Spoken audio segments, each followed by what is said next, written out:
Flux libre avec DEKRA, numéro 1 mondial du contrôle technique de véhicules depuis plus de 100 ans.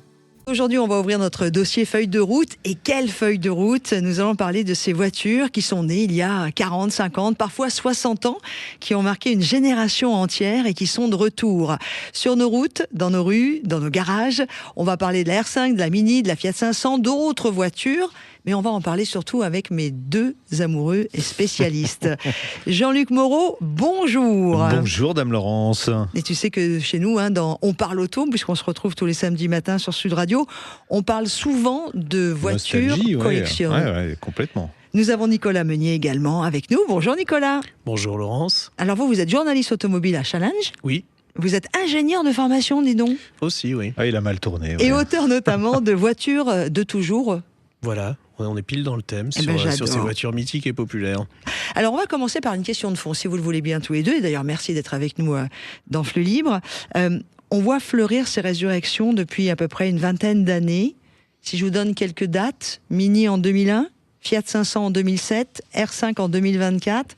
C'est quoi le moteur de ce phénomène? Qui a envie d'en parler? Nicolas, tiens. Le moteur de ce phénomène, je pense que c'est la nostalgie.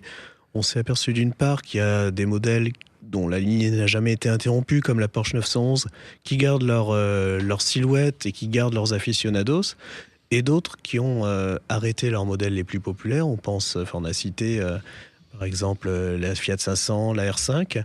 Tout ça, ça joue sur la nostalgie. On s'aperçoit que finalement, en adoptant un look rétro qui suscite l'envie auprès d'une clientèle, on va dire un peu âgée, parce qu'aujourd'hui, quand on regarde l'âge moyen d'un acheteur de voiture, 55,3 ans, et ça augmente sans cesse, c'est-à-dire les gens qui achètent des voitures neuves sont de plus en plus âgés, donc forcément quand on joue sur le néo-rétro, on touche leur fibre nostalgique. Voilà, et du coup ça marche parce que malgré une silhouette ronde, ça coûte pas plus cher qu'une silhouette carrée ou qu'une silhouette futuriste. Et il n'y a pas forcément moins de place à l'intérieur, donc on ne sacrifie pas les aspects pratiques. Et puis il y a un côté marketing. La voiture plus chère. Voilà. Il y a aussi un côté marketing. On n'est pas au pays des bisounours totalement. Non, clairement pas. Alors évidemment, aujourd'hui, ce que j'ai envie de vous proposer tous les deux, c'est de vous amuser. Et on va commencer avec toi, Jean-Luc. La résurrection qui, toi, t'a marqué le plus? Alors la première historiquement de cette ligne de revival, pour parler bien français, c'est la Volkswagen New Beetle. Et j'étais au salon de Détroit en 1994. Bon, j'étais tout petit, j'avais 5-6 ans, voilà, donc je travaillais pour Turbo à l'époque. Et donc est apparu ce concept, il s'appelait le concept One. En fait, les mecs qui avaient fait ça, ils voulaient juste se faire plaisir, parce que la coccinelle aux États-Unis, c'était tellement une légende qu'on leur a demandé un concept car pour le salon. Ils ont dit tiens, on va faire une New Beetle, puisqu'elle s'appelait Beetle aux États-Unis. Donc ils ont fait ce concept. La presse a été enthousiaste. Moi, le premier, je me souviens dans le sujet que j'avais fait pour Turbo, j'avais dit que c'était formidable, qu'il faudrait absolument qu'ils fassent ce modèle-là. Tout le monde a embrayé là-dessus, à tel point que, comme c'était partout dans la presse, les clients sont allés chez les concessionnaires en disant on veut commander ce truc-là. Les mecs ont dit mais ça n'existe pas. Et c'est là que Volkswagen s'est dit c'est peut-être pas bête de faire cette voiture. Alors ça a pris un peu de temps, elle est sortie qu'en 98, parce qu'il a fallu industrialiser ce qui au départ n'était juste qu'un dessin. On avait fait un concept, un vrai concept, et ils l'ont industrialisé en servant comme base de la Volkswagen Golf. Gros succès. Et un gros succès. On a un chiffre à donner sur la New Beetle? Je sais pas combien de centaines de milliers de New Beetle ont été produites. Vendus. Elle était fabriquée, elle était pas très chère en plus. C'était fabriqué au Mexique dans l'usine de Puebla. Et il y a eu plusieurs générations. Et c'est fini là maintenant. Alors oui, c'est fini. C'est fini. Ça c'est fini. Mais c'était la première d'une longue série. Voilà. Nicolas, c'est celle qui t'a marqué le plus, toi? Moi, je vais faire tout récent. Ça va être la Twingo qui est en train de sortir. Parce que ça et d'ailleurs, aussi, le pull vert de la couleur de la Twingo. Voilà. On le voit pas. Et j'avais 7 ans, moi, quand la Twingo est sortie. Donc, c'est là que je me rends compte que je suis en train de passer de l'autre côté de la barrière aussi. Et pour moi, la nostalgie, c'est la Twingo. Et c'est, je dirais, une des premières fois, si ce n'est la première fois, qu'un constructeur ose faire référence à un modèle aussi récent. Parce que c'est un modèle qui a aujourd'hui 34 ans, si je ne m'abuse. Et c'est 92, je crois. 92, c'est 93 sorti en concession, mais présentation 92. Voilà, et aujourd'hui, la plupart des modèles se retournent vers les années 60, un petit peu les années 70, mais jamais aussi récents. Mais alors, il y a une particularité en plus sur la Twingo, c'est qu'elle est très proche en termes de design de la Twingo d'origine, alors que la R5 a un petit peu changé, ou la R4 également. C'est ça, plus on est proche en temps, plus, moins le volume, le style, les détails sont démodés, plus on peut faire le calque. On a à l'autre extrémité du spectre Koenigsegg qui a lancé il y a 2 ans la CC 850, donc c'est une voiture ultra sportive à 2 ou 3 millions d'euros, qui rend hommage à leur premier modèle qui est sorti 15 ou 20 ans auparavant. Et quand on place les deux voitures côte à côte, c'est vraiment 2 sœurs jumelles. Donc plus on est proche de l'inspiratrice en termes de temporalité, plus le style est proche. Alors, on a parlé de la Twingo, restons sur la Renault 5. Je sais que tu étais tombé amoureux du restyling, là. D'ailleurs, ça marche très bien. C'est la voiture électrique la plus vendue en France, mais c'est aussi pas loin d'être la voiture électrique la plus vendue en Europe. Un mot d'histoire sur sa grande sœur. C'est le style de quoi? De la R5 initiale. Ouais. La R5 initiale, c'est une légende. J'espère que Renault gagnera plus d'argent aujourd'hui avec le modèle électrique qu'il n'en perdait à l'époque avec la R5, parce qu'il perdait de l'argent à chaque fois qu'il vendait une voiture. Mais la R5, ça a été une mini-révolution. Elle était en avance sur son époque. On a tous connu la R5, même les petits jeunes. J'en prends un qui est en Nicolas face de Meunier. moi. De moins en moins, mais aussi. Tout le monde a connu la R5. Et c'est vrai qu'aujourd'hui, la sortie de la R5, ça a été... c'est pareil, c'était un concept qui avait été dessiné, qui était dans un coin au sous-sol, et le patron de Renault a dit mais c'est quoi ce truc-là? Et on a dit mais bon, il y en a, voilà, ils ont fait ça, mais il faut la sortir. C'est ça que j'ai trouvé génial. Ça, c'est quand Demeo est arrivé, c'était juste après le Covid. Et ça, c'est le restyling, mais la première R5. La première R5, c'est quoi, 72? C'était 72 le lancement, et je crois que c'était Gaston Bouet, c'est à peu près, je sais pas si on peut dire que c'est son seul coup d'éclat, mais c'est un designer qui est malheureusement mort assez jeune, et qui était de personnalité un peu introvertie, et il a fait un style qui était ultra simple dans ses volumes, qui a tout de suite séduit la direction. Et à l'époque, par contre, le principal trait esthétique de la R5, c'est quand même ses boucliers en plastique, et c'était pas dans le dessin initial.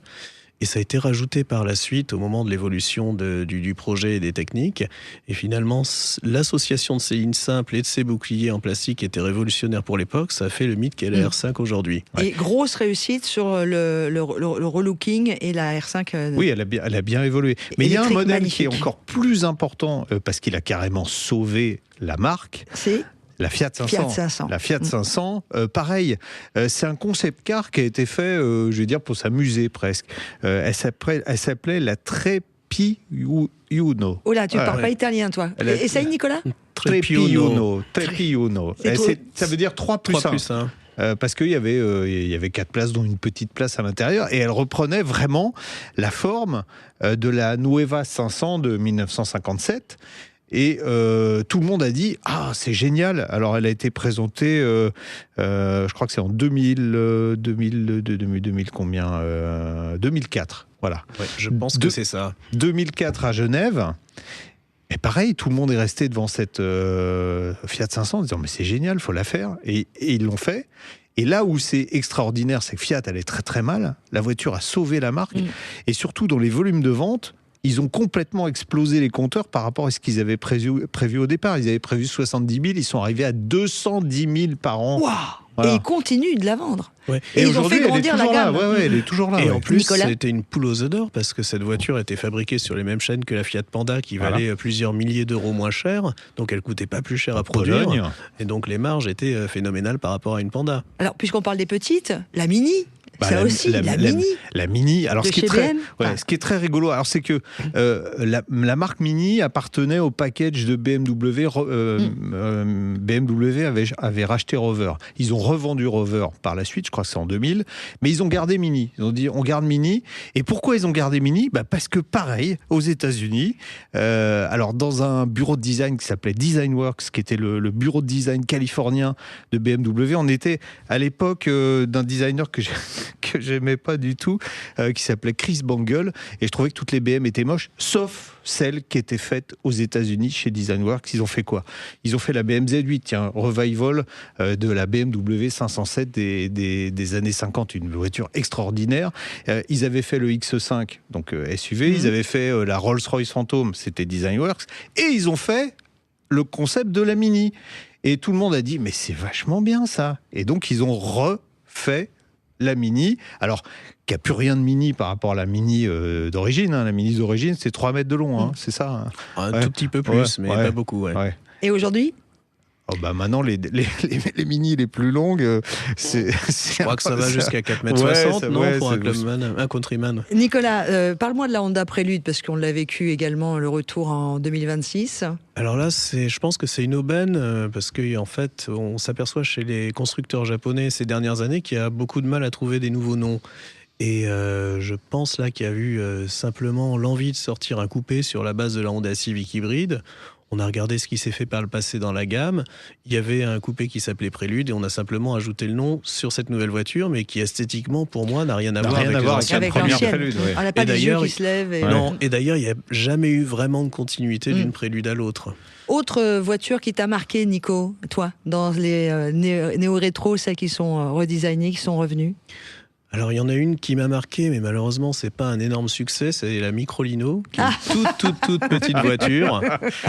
Ouais, ça, c'est les perversions de Nicolas. Ça, c'est la battle entre Jean-Luc Moreau et Nicolas Meunier, mes invités. L'habituel. Mais pourquoi ? Parce que c'est super mignon déjà, et ça fait revivre l'Isetta, qui était une petite voiture imaginée en Italie et qui a surtout été connue par sa version fabriquée sous licence par BMW en Allemagne, qui se distinguait par sa porte qui était à l'avant. Donc c'est-à-dire qu'on pouvait se garer, voilà, le volant qui s'ouvre avec, on pouvait se garer face au trottoir, descendre sur le trottoir, et voilà. Donc ils ont repris le concept. Le problème, c'est que c'est pas une vraie voiture, c'est ce qu'on appelle un quadricycle lourd.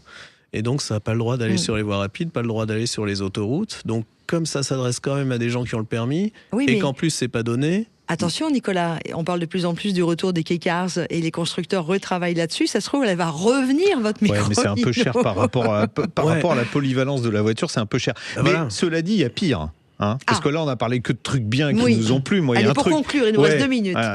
Tiens, la voiture la plus épouvantable que j'ai jamais essayée, c'était quand même une réédition d'une légende. La Citroën Méhari, ça a été une légende, on est tous d'accord. Ouais. Et quand Citroën a voulu sortir la e-Méhari, en fait, ils ont pris une Bolloré Blue Car et ils ont essayé de la transformer en Méhari.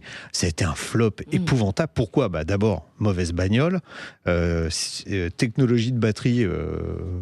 catastrophique. En impasse. C'est la batterie qui s'auto-digère, c'est-à-dire qu'elle consomme plus quand elle est à l'arrêt que quand elle roule, la voiture. Donc il faut la garder branchée 24 heures sur 24. Sans compter les pannes, il fallait 10 minutes pour enlever la capote et les trucs. Voilà, ça s'est pas vendu, et tant mieux. Mais par contre, ils ont cramé le nom de Méhari et ça, c'est dommage. Alors, une question à tous les deux pour conclure notre dossier. Ta voiture préférée, restylisée, celle qui est de nouveau avec nous aujourd'hui ? La BM 507, mais c'est un peu plus de 10 ans, mais bon... D'accord. Voilà. Ça, c'est la voiture préférée de Jean-Luc Moreau. La Z8, qui est le revival de la 507. D'ailleurs, j'aimerais bien les deux dans un garage. Ok. Voilà. Ça, voilà, l'annonce est faite. Nicolas Meunier. Moi, je vais faire un garage à 2 revivals dans ce cas-là, avec la Twingo pour tous les jours et la Koenigsegg dont je parlais tout à l'heure, là, pour les balades. Une. Tu ne peux pas t'empêcher. Hein. C'est pas ça, non, parce toi aussi, tu as fait un garage à 2 voitures. Donc, du coup, je t'ai copié. Toi, tu as fait 2 voitures, mais elles sont chères. Elle est chère, là. Il y en a une qui n'est pas donnée. La Koenigsegg, oui. Oh, oui. Bon. La BM de 507, c'est pas donné non plus. Ouais, c'est 1 million. Ça va. Voilà, moi, je suis qu'à 2 ou 3. Et vous, à ce prix-là, au prix Welber. Nous écoutez, n'hésitez pas sur les réseaux sociaux et sur le YouTube de Flux Libre de nous dire quel est votre revival préféré. Merci à vous deux. Merci, Nicolas Meunier. Merci Laurence. On rappelle le dernier livre que tu as signé ? C'est Voiture d'exception, sans voiture d'exception. Il n'y a pas la Microlino, par contre. Non, mais il y a Merci l'ami Jean-Luc. Merci Dame Laurence. On se retrouve samedi matin, tous les samedis matins. Sur Sud Radio, tous les samedis matins. De 10h à midi. C'était Flux Libre avec DEKRA, numéro 1 mondial du contrôle technique de véhicules depuis plus de 100 ans.